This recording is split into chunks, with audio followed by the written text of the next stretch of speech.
of hype long before it ever came out, and if I'm being honest, for most of the first season, I was disappointed. But then hidden inventory happened, and yeah, I get it now. So let's talk about Jujutsu-Kaisen's best idea. The second season of JJK starts with essentially a prequel where we get to see Gojo and Geto working together. They have to protect a target named Riko Amane, who is going to assimilate with Tengen, an immortal sorcerer, as his new vessel. As one would expect when having to guard a valuable target, issues arise. They didn't recruit Jujutsu High's strongest students for no reason. Assassins come after Riko, her caretaker Misato is kidnapped, and worst of all, she's a really stubborn teenager. Legitimately, of those three things, that last one was by far the most difficult, but over time, we see the relationship between all of them blossom. Once Riko assimilates, she will no longer exist. She tries to argue differently and says they're one. Tengen will become as much her as she becomes him,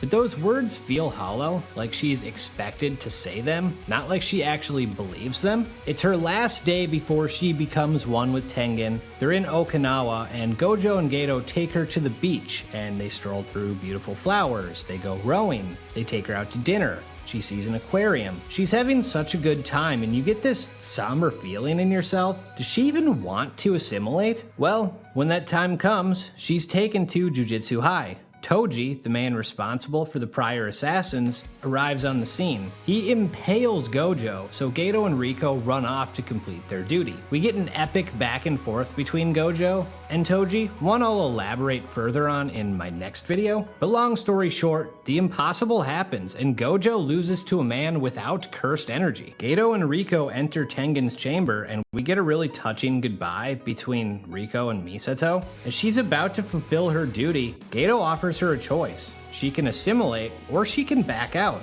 and they'll leave, no questions asked. Her entire life has built up to this moment. It's been her sole purpose from birth, but that's not a purpose she chose. And because of this, she's lived a hard, sad life. For the first time, she's given a choice to decide how she wants her life to go. And she wants to live. She wants to laugh and have fun. She wants to grow up. She's only a child. Geto accepts her decision without hesitation, and it's heartwarming. He and Gojo had already decided they'd honor her wish no matter what. So Geto smiles and reaches out to Riko and essentially says, okay, let's go. And as he does, she's shot in the head. It's a jaw-dropping moment. Most of the episode felt like the season finale of a really good slice of life or rom-com, only for the most innocent character to get murdered at the most emotional scene. It's one of the coolest villain moments I've ever seen. And while that's incredible writing, how is that Jujutsu Kaisen's best idea? Because not only is it an epic, shocking moment where they really twist that knife in you and make you feel about this girl you just met,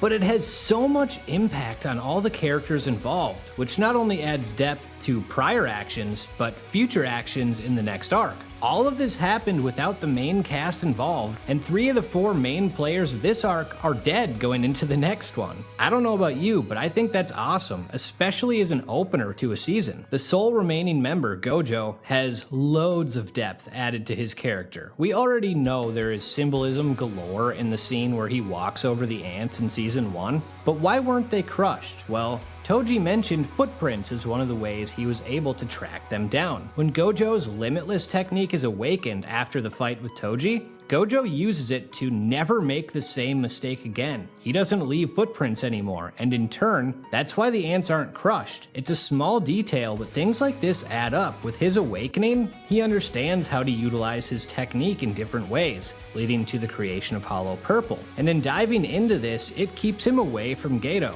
which we'll talk about in a second, while also widening the gap between the two. Geto is probably the most impacted by all of this. When he's introduced, he's shown to believe the strong should protect the weak. While he likely always had disdain for humans, there was a perceived balance between them and sorcerers. He would protect them as long as they knew their place. However, the Star religious group, a bunch of humans, applauded the death of Riko at the hands of a human, which itself was disgusting, but also, that fight nearly cost Geto and Gojo their lives. Despite this, he decides to spare them because he didn't view them as culpable. But then Gojo dives into his techniques and the two spend less time together. Gojo goes on more solo missions, and and the gap between their strength really widens, even though Gojo doesn't see it that way. Geto begins to question his actions to let those humans live. When Yuki says that humans are the biggest cause of cursed energy, this only deepens his disdain for them. Not only do they not know their place, their existence actively makes the world worse. Finally, when Mimiko and Nanako were mistreated by humans specifically because of their sorcerer abilities, that was the straw that broke the camel's back.